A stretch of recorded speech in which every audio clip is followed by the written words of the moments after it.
In the garden. Speakers, George Smith and Mr. Robinson. Good afternoon, Smith. Out in the garden, I see. It'll keep us all busy for the next few weeks, won't it? Oh, hello, Robinson. I'm not really what you might call out in the garden yet. This is by way of being a reconnaissance, just to see what the winter's left us. Yes, I know. I've been itching to get out here for weeks. But there's been so much rain that one couldn't get onto the soil. Fortunately, I haven't lost any plants through the frost. I take precautions, you know. It's a bit expensive in time and money, but it's worth it in the long run. How did you fare? Well, what I'm particularly interested in at the moment is a little patch of mint I put in last year. I shan't be at all popular with Mary if that's disappeared. That looks rather like it, over there. What do you think? Can you see over the fence? Just a minute. I'm having to pick my way rather gingerly over the flower bed. Oh, yes. That's mint, all right, but it's rather badly choked, isn't it? The grass, you mean? Yes. This bed gets covered with grass every year between my autumn and summer appearances. It's an awful job digging it out every spring. And of course, the bed gets lower and lower as I take out more and more soil, and then it floods every time it rains. You go about it in the wrong way. You ought to dig the bed over every year in the late autumn. Tidy it up, and don't let the grass get a hold. I never have that sort of trouble, except, if I may say so, where a little comes through from your side of the fence. Oh, I am sorry. I really must be more careful about that in the future.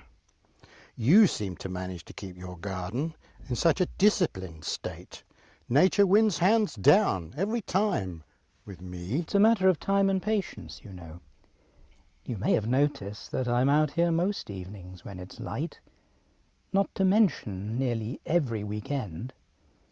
There's always something to do, something to tidy up. I enjoy just pottering about out here. I'm sure that's the only way to do it. I'm afraid my gardening consists of a few violent skirmishes during the season.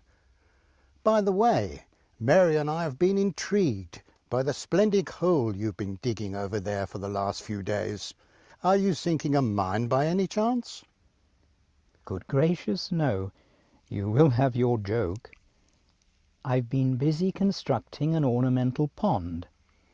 We think it'll be a great joy when it's finished, though it's taking longer than I thought it would. Will you keep fish in it? Oh, yes, though I haven't quite decided what sort to have. As a matter of fact, I've got a couple of books on the rearing and care of fish out of the local library. It's a fascinating subject, though I can't say I've done more than scratch the surface as yet. I'm sure we can look forward to having a well-behaved colony of fish next door. Didn't I feel a spot of rain? Pity. I'll have to postpone my inspection. It's not going to be very much, not enough to send a real gardener scurrying indoors. Before you go, you won't mind if I mention just one thing, will you? This fence is yours, you know, and I'm afraid that in a good many places it needs attention. I did nail up one section when it blew down in November, but it was no more than a temporary repair. I've been meaning to have a word with you about it for some time. I really must apologize. I know the fence is my responsibility, and I feel very guilty for not having done anything about it before. But I promise you, I'll get some fencing contractors to come and have a look at it. Put up a new one, if necessary. Well, if you want any help, just let me know. Now it really is coming on. Good for the young plants. I must be off.